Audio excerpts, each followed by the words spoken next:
ஓம் நமச்சிவாய. அனைவருக்கும் வணக்கம். ஆகஸ்ட் 16ஆம் தேதி முதல் 22ஆம் தேதி வரை மகர ராசி அன்பர்களுக்கு உள்ள வார ராசி பலன்கள். இந்த வாரம் மகர ராசி அன்பர்களுக்கு பொறுமையும் கடுமையான உழைப்பும் பெரும் வெற்றியை தரும் வாரமாக அமையப் போகிறது. ராசிநாதன் சனியின் அருளால் நிதானமான செயல்பாடுகள் உங்களுக்கு சாதகமான முடிவுகளை தரும்.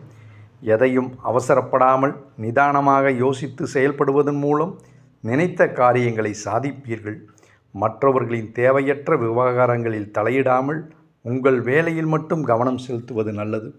சமூகத்தில் உங்கள் மீதான நம்பிக்கை அதிகரிக்கும். நண்பர்கள் உங்களுக்கு பக்கபலமாக இருப்பார்கள். நீண்ட நாட்களாக இழுபறியாக இருந்த அரசு சம்பந்தப்பட்ட காரியங்கள் சாதகமான முடிவுக்கு வரும். நிதி நிலைமை சீராக இருக்கும். வரவுக்கேற்ற செலவுகள் வந்தாலும் சமாளித்து விடுவீர்கள். தேவையற்ற ஆடம்பர செலவுகளை குறைத்து அத்தியாவசிய தேவைகளுக்கு மட்டும் செலவிடுவீர்கள். புதிய கடன்கள் வாங்குவதையோ அல்லது மற்றவர்களுக்கு ஜாமீன் கையெழுத்து போடுவதையோ கண்டிப்பாக தவிர்க்க வேண்டும். சிறுக சேமிக்கும் பழக்கம் எதிர்கால நிதி தேவைகளுக்கு பெரிதும் உதவியாக இருக்கும். உத்தியோகத்தில் வேலைப்பளு சற்று அதிகமாக கூடுதலாக இருந்தாலும் அதை சவாலாக ஏற்று செய்து முடிப்பீர்கள். சக ஊழியர்களிடம் இணக்கமான போக்கை கடைப்பிடிப்பது வேலை சூழலை எளிதாக்கும். தொழில் மற்றும் வியாபாரத்தில் நிதானமான வளர்ச்சி காணப்படும். புதிய முதலீடுகளை ஆராய்ந்து செய்வது நல்லது. வாடிக்கையாளர்களின் தேவைகளை அறிந்து செயல்படுவதன் மூலம் வியாபாரத்தில் படிப்படியான லாபம் உயரும். குடும்பத்தில் சிறு கருத்து வேறுபாடுகள் தோன்றி மறையும்.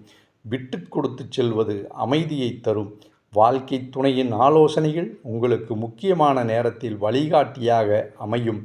பிள்ளைகளின் கல்வி மற்றும் அவர்களின் அன்றாட நடவடிக்கைகளில் கூடுதல் கவனம் செலுத்துவது அவசியம். உறவினர்களுடன் பேசும்போது வார்த்தைகளில் நிதானமும் கனிவும் தேவை. ஆரோக்கியத்தில் அசதி, கைகால் வலிகள் அல்லது நரம்பு தளர்ச்சி போன்ற உபாதைகள் வரலாம். போதிய ஓய்வு அவசியம். உடலை சீராக வைத்துக்கொள்ள தினமும் மிதமான நடைப்பயிற்சியையும் லேசான உடற்பயிற்சிகளிலும் மேற்கொள்வது நல்லது.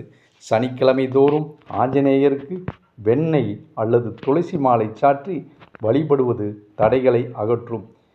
தீபமேற்றி நவகிரகத்தில் உள்ள சனி பகவானை வழிபடுவதும் ஆதரவற்றோருக்கு உணவு வழங்குவதும் சுப பலன்களை கூட்டும். ஓம் நமச்சிவாய. இந்த சேனலை சப்ஸ்கிரைப் செய்யாதவர்கள் செய்து கொள்ளுங்கள். நன்றி.